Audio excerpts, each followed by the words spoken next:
오늘부터 예수님께서 말씀하신 8가지의 복을 하나씩 여러분에게 말씀을 나누려고 합니다. 이 8가지 복은 산상수훈 안에 포함되어 있는 8복이기 때문에 한 가지씩 떼어서 말씀하지만 산상수훈 전체 내용과 연결을 좀 해서 말씀을 전하도록 하겠습니다. 오늘 첫 번째 시간인데 가난한 자가 복이 있다 라고 하는 이 말씀을 나누려고 합니다. 여러분, 이 말씀을 어떻게 생각하십니까? 가난한 자가 복이 있다. 이 말을 가지고 거리에 나가서 예수 믿지 않는 분에게 예수님께서 이렇게 말씀하셨는데 어떻게 생각하십니까? 그러면 상당수의 많은 분들이 쉽게 동의를 안 할 거라고 생각이 돼요. 예수 믿는 우리도 가난한 자가 복이 있다라고 하는 이 말이 쉽게 동의하기 힘든 말입니다. 왜냐하면 우리는 어릴 때부터 복을 받는 개념이 부자가 되는 것이 복이다, 이렇게 배우고 알고 있습니다. 예를 들어서 우리가 가장 복받은 인생을 표현할 때 부귀영화를 누린다, 이렇게 얘기합니다. 부라고 하는 것은 재산이 많고 귀라고 하는 것은 많은 지위를 얻는 것이고 영화라는 것은 수많은 온갖 영광을 누리는 것을 말하는 거예요. 그러니까 모두가 꿈꾸는 부귀영화라고 하는 것의 첫 번째가 뭐예요? 부자가 되는 거예요. 그래서 언젠가부터 우리들은 가장 좋은 인사말, 듣기 좋은 말이 뭐냐면 부자 되세요 라는 말을 참 많이 하죠. 어떻게 생각하면 가난하게 사는 사람을 우리는 은근히 하나님께서 저 가정과 저 인생을 축복하지 않으셨네 라는 정의를 가지고 상대를 볼 수도 있다는 생각이 들어요. 그런데 오늘 예수님은 가난한 자가 복이 있대요. 도대체 어떤 의미에서 이 말씀을 하신 걸까? 예수님 말하는 가난한 자라는 게 도대체 무슨 뜻이고 왜 가난한 자가 복되다고 말씀하신 걸까? 그리고 이 복을 정말 우리가 이 땅에서 받아 누리려면 어떻게 해야 될까? 오늘 이 말씀을 우리의 관점으로 보면 받아들이기가 어려워요. 그런데 하나님의 관점에서 왜 이렇게 말씀하시고 이 말씀의 의미가 뭔가? 이것은 천국에서 받는 복을 얘기한 거잖아요. 그래서 하나님의 관점에서 이 말씀을 좀 살펴보면 좋겠다. 가난한 자가 복이 있다라고 하는 이 말은 8복 중에도 첫 번째에 해당하지만 워낙 충격적이잖아요. 그래서 이 성경 말씀을 가지고 그동안 수많은 사람들이 각자의 방식으로 이 말씀을 풀어보려고 노력을 했어요. 예를 들면 어떤 사람은 가난한 자가 복이 있다라는 이 말씀을 예수님을 사회운동가로 보고 싶은 사람들은 이 말씀의 의미가 계층의 문제다, 그래서 부자들을 비판하려고 하는 의도에서 하신 말씀이다, 이렇게 해석하는 분이 있어요. 저는 전혀 동의하지 않습니다. 왜냐하면 예수님이 이 땅에 오신 목적은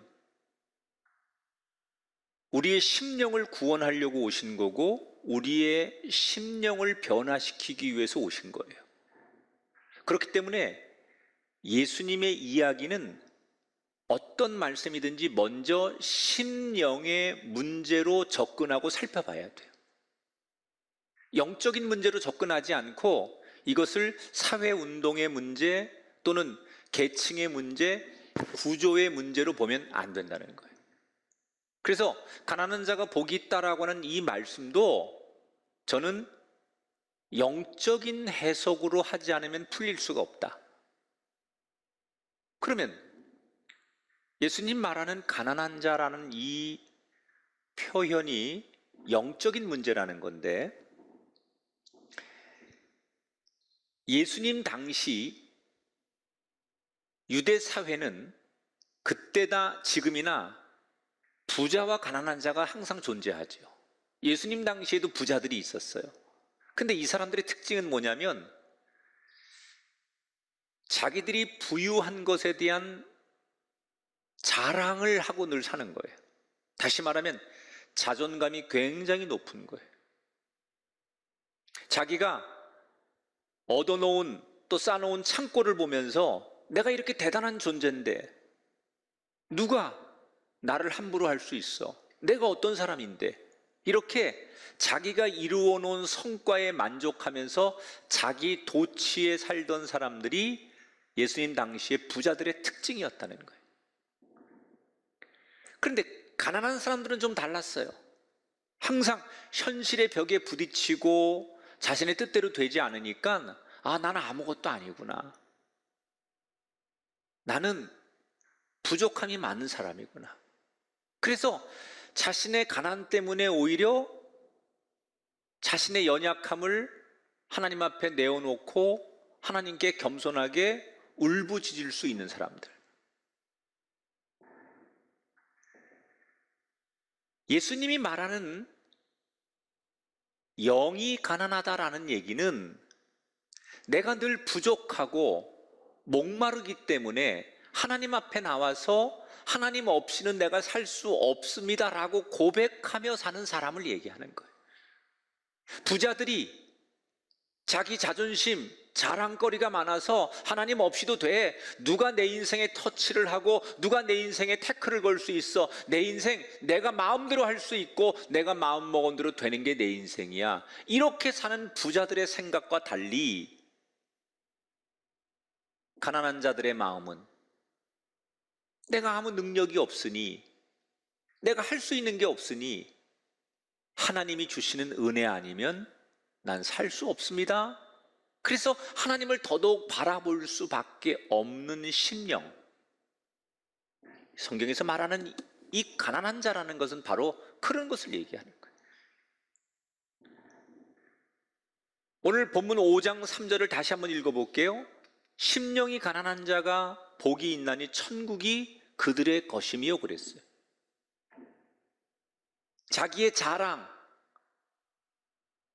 자존심 이런 것들을 내려놓는 사람이 가난한 사람이고 그런 사람이 천국에서 상이 크고 주인공이 된다는 거예요. 자, 그러면 예수님 말하는 심령이 가난한 사람이 되려면 어떤 것이 필요할까? 자기 자랑과 세상 자랑에 빠져 사는 사람이 되지 않으려면 우리가 뭐가 필요할까? 첫 번째로 한번 따라 했으면 좋겠어요. 모든 것이 하나님의 은혜입니다. 여러분, 사람이 언제 자존심이 커지고 언제 자랑을 하고 싶습니까? 내가 가진 것이 많고 이룬 것이 많을 때 사람은 자랑하고 싶고 교만해지고 자존감이 높아지는 거예요. 물론 사람이 처음부터 나 교만해져야지 이렇게 교만해지는 사람은 없어요.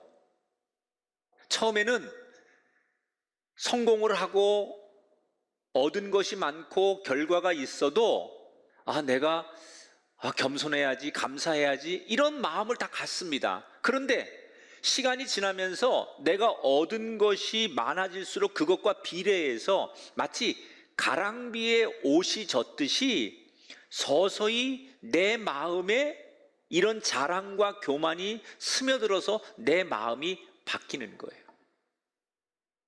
우리가 한때는 우리 주변에 굉장히 존경하는, 고개를 숙일 만큼 우리가 참 우러러보던 정말 그런 분들이 우리 주변에 항상 있었어요. 영웅, 스타 또는 좋은 지도자들이 있었어요. 그런데 시간이 지나면서 그들이 우리가 처음 바라봤던 그 모습이 아니라 변질되고 그러다가 나중에는 아주 비참한 최후, 인간의 냄새 속에 허덕이는 말년의 모습들을, 그런 인생들을 우리가 참 많이 목격합니다. 왜? 처음에는 안 그랬던 사람들이 시간이 가면서 그들이 존경을 받지 못하고 인간의 부패한 냄새를 나타내는, 그렇게 어찌 보면 변질되는 사람들이 되는 걸까? 그 이유가, 사람이 자꾸 성취하고 얻는 과정을 통해서 지금 내가 갖고 있는 것, 내가 누리고 있는 것이 당연한 것처럼 자꾸 생각하는 거예요. 내가 똑똑하고 내가 능력 있고 내가 노력해서 얻은 거니까 내가 그럴만하지, 내가 이렇게 사람들에게 인정받고 사람들에게 이렇게 내가 우러러 보임을 받는 거 당연한 거야 라는 생각을 처음에는 갖지 않았는데, 시간이 점점 지나면서 자기도 모르게 그것을 당연하게 받아들이게 된다는 거예요. 그래서 그걸 없애려면 늘 우리가 항상 날마다 우리 안에 자신을 쳐야 되는 복종의 말씀 가운데 하나가 뭐냐? 지금 내가 누리고 있는 것, 내가 지금 살고 있는 것, 내게 주신 이 모든 것은 내가 잘해서 얻은 것이 아니라 하나님이 주신 은혜 때문에 된 것이다. 이 말씀을 한시도 자신의 마음에서 비우면 안 된다는 거예요. 이게 다 하나님의 은혜 때문입니다 라고 날마다 고백할 수 있어야만 그 마음이, 그 심령이 늘 예수님 말하는 가난한 자가 될 수 있다는 거예요. 두 번째로, 이 심령이 가난한 사람이 되려면 우리에게 뭐가 필요하냐? 따라합시다. 하나님의 칭찬에 만족합시다. 사람이 어느 순간 얻은 것이 많고 자랑할 게 많아지게 되면 그 다음 단계에 반드시 나타나는 현상이 뭐냐? 남이 나를 알아주기를 바라는 칭찬을 구하게 돼 있어요. 근데 만약에 내가 성공하고 내가 굉장히 부유해졌는데 남들이 나를 알아주지 않아요. 칭찬하지 않아, 인정하지 않아. 그럼 어떻게 될까요? 내 안에 분노가 터뜨려지는 거예요. 그래서 힘으로, 더 강력한 모습으로 사람들에게 나를 인정해달라고 어필해요. 돈으로, 권력으로, 자기의 세상의 어떤 그 지위로 사람들에게 내가 이런 존재라는 것을 어필해서 그 사람들의 그 힘에 의해서 나를 인정하게 만드는 거예요. 그러면 사람들이 그게 무서우니까, 필요하니까 그 사람이 어필하는 대로 그 사람을 인정해줘요. 칭찬해줘요. 대단하십니다. 부럽습니다. 훌륭하십니다. 그런데 그게 점점점 시간이 지나면 사람들이 칭찬했던 그 칭찬이 오래가지 않고 그 사람의 뒷모습을 향해 사람들은 손가락질하고 악평을 하게 돼 있어요. 성경의 그 대표적인 사람이 누구냐? 여러분, 예수님 당시 예수님이 책망했던 바리새파들이에요. 바리새파. 이 바리새파 사람들은 원래는 어떻게 해서 이 사람들이 생기게 된 거냐면 굉장히 순수한 동기로 생긴 집단들이에요. 주전 2세기경에 유대 지역을 다스리던 이방왕이 이 유대 땅을 다스렸는데 그때 그리스 종교를 강요합니다. 신전에다가 돼지라든지 제우스 신상, 이런 우상들을 갖다 놓고 그거를 섬기라는 거예요. 외국의 우상들을 갖다 놓고 그걸 안 섬기면 남녀노소 잔인하게 죽이는 거예요. 그 사람들이 무서우니까 돼지라든지 제우스 신상, 이방신을 섬기는 거예요. 사람들이 막 그렇게. 이때 이건 아니다, 순교할 각오로 이건 아니라고 말해야 된다고 믿음을 지키기 위해서 신앙적으로 반란을 일으킨 사람들이 있어요. 이 사람들이 훗날 자연스럽게 바리새파가 되는 거예요.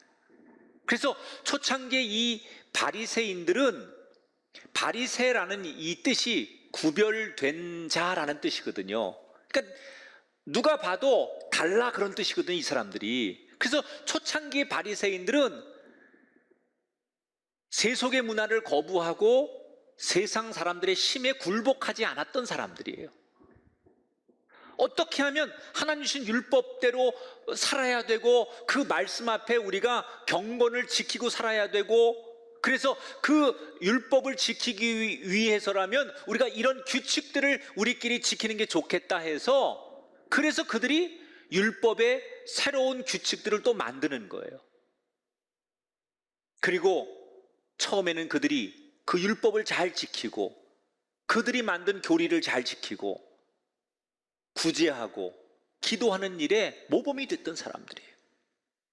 그러니까 이런 모습 앞에 많은 백성들이 이 바리새인들을 존경하는 거예요.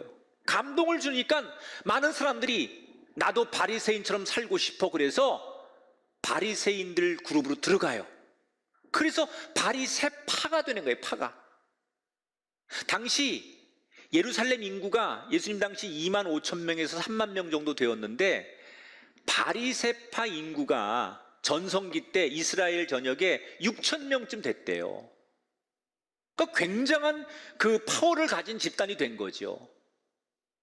그런데 이게 시간이 점점 지나면서 이 바리새인들이 숫자가 많아지면서 처음에 그 순수한 바리새인들의 목적에서 변질되기 시작하는 거예요. 당연히 숫자가 많아지니까 규모를 자랑하는 거예요. 야, 우리는 이만큼 돼. 우리 무시하지 마. 그리고 그것을 힘으로 과시하는 거예요. 심지어 자기들이 가지고 있는 교리가 절대 선이라는 거예요.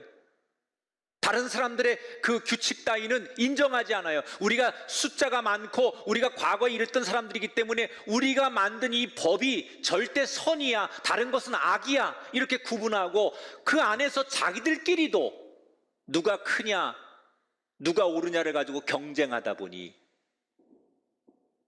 이 바리새인들이 처음과 같지 않게 사람들에게 인정받으려고, 칭찬받으려고 타락하기 시작하는 거예요. 대표적인 게 뭐예요? 예수님께 책망받은 것 중에 헌금을 할 때 일부러 그 성전에 가서 동전을 넣을 때 소리 나게 넣는 거예요, 부자들. 이 바리새인들이. 기도할 때도 조용히 하나님을 향해 기도하는 게 아니라 사람들 들으라고 크게 광장에서 기도하는 거예요. 구제를 할 때도 꼭 구제하기 전에 나팔을 불어요. 이게 원래 나팔을 부는 이유는 가난한 사람들 이 나팔 소리 듣고 도움을 청하러 오라고 나팔을 부는 게 원래 목적이거든요. 근데 이 바리새인들은 그걸 악용해서 내가 이렇게 남을 돕는 것을 자랑하고 과시하기 위해서 나팔을 부는 거예요. 이런 바리새인들의 모습에 사람들은 점점 실망을 하고 이 바리새인들의 이 모습에 피곤을 느끼기 시작해요. 그리고 끝내는 예수님 시대에는 가식적이고 외식하는 사람이고 천국에 합당하지 않은 대표적인 사람들로 찍혀요. 그렇게 순수했고 그렇게 좋은 의도에서 한때는 존경을 받고 인정을 받았고 잘했던 바리새인들이 어디서부터 뭐가 잘못됐길래 그런 결과를 가져오게 된 걸까? 예수님이 제자들에게 너희들 꼭 믿음 생활하면서 이거는 주의해야 된다라고 당부한 게 있어요. 두 군데를 찾아볼 건데, 첫 번째 11절부터 4절을 볼게요. 마태복음 6장 1절부터 4절. 사람에게 보이려고 그들 앞에서 너의 의를 행하지 않도록 주의하라. 구제할 때 오른손이 하는 것을 왼손이 모르게 하여 내 구제함을 은밀하게 하라. 은밀한 중에 보시는 너희 아버지께서 갚으시리라. 그 다음에 16절부터 18절 보세요. 그들이 금식하는 것을 사람에게 보이려고 얼굴을 흉하게 하느니라. 너는 금식할 때 머리에 기름을 바르고 얼굴을 씻으라. 은밀한 중에 보시는 내 아버지께서 갚으시리라. 반복되는 단어가 두 개 있어요. 사람에게 보이려고 하지 말아라. 사람에게 보이려고라는 이 뜻은 뭐예요? 사람들에게 칭찬받고 박수받고 인정받으려고 하지 말라는 거예요. 나 이렇게 선교해요. 나 이렇게 봉사해요. 나 이렇게 기도해요. 나 이렇게 금식해요. 나 이번에 선교 갔다 와요. 이걸 사람들에게 인정받으려고 그렇게 하지 말라는 거예요. 여러분, 우리가 선교를 하고 봉사를 하고 구제를 하고 찬양을 드리고 헌금을 하는 이유는 뭐예요? 하나님이 좋아서 하는 거예요. 하나님이 좋아서 하는 거예요. 여러분이 교회 나오는 이유는 하나님이 좋아서 하는 거예요. 아멘. 금식을 왜 해요? 우리가 왜 우리의 것을 나누고 멀리 가 선교도 하고 봉사를 해요? 하나님이 좋아서 하는 거예요. 하나님이 좋아서. 그런데 이 바리새인들처럼 사는 사람들은 자기를 자랑하고 싶어서 구제도 하고 봉사도 하고 금식하는 거 자기 자랑하고 싶어서 한다는 거예요. 말로는 금식하는 거야. 말로는 봉사하는 거야. 이 테마는 선교예요. 그런데 그게 뭐예요? 하나님이 좋아서가 아니라 사람들에게 인정받고 싶고 사람들에게 은근히 박수받고 싶어서 한다는 얘기예요. 그 말은 여러분 무슨 죄를 짓는 줄 알아요? 하나님을 이용하는 거예요. 하나님을 이용해서 하나님 이름을 들먹거리고 교회를 들먹거리고 선교, 기도, 구제 이런 거를 들먹거려서 나를 인정받고 싶어 하는 마음에 사는 일, 이게 다 하나님을 이용하는 거죠.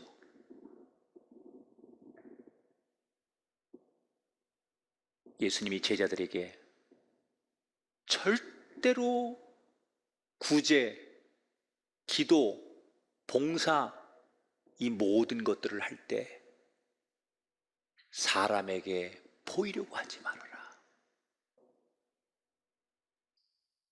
자, 그러면 우린 때때로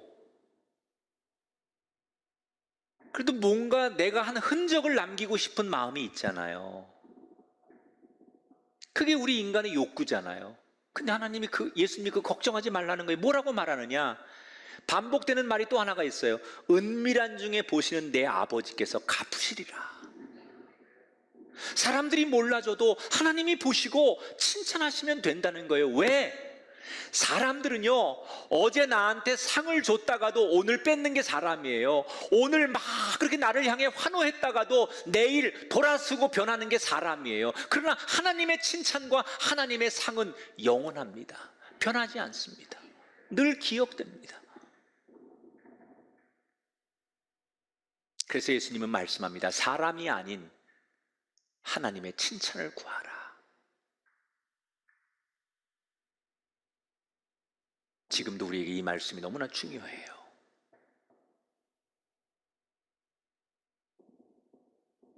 이 현대인들은 특히 이 교인들을 제가 이렇게 목회하면서 보면 칭찬에 목말라 있어요.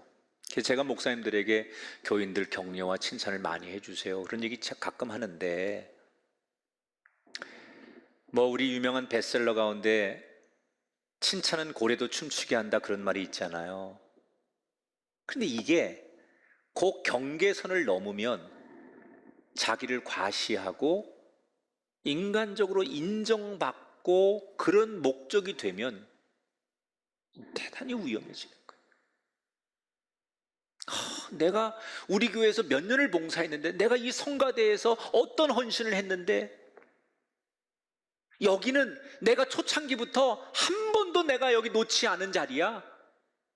내가 이 교회에서 얼만큼 존재감이 있는 사람이고 내가 어떤 존재인데 이게 뭐예요?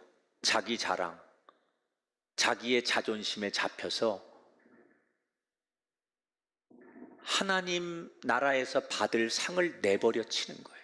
오늘 예수님이 뭐라고 말씀하시냐? 본문에 이 땅에서 사람들에게 칭찬을 받고 이 땅의 사람들에게 박수를 받으면 이미 하늘에서 받아야 될 상을 여기서 다 받았으니 하늘의 상이 없다는 거예요.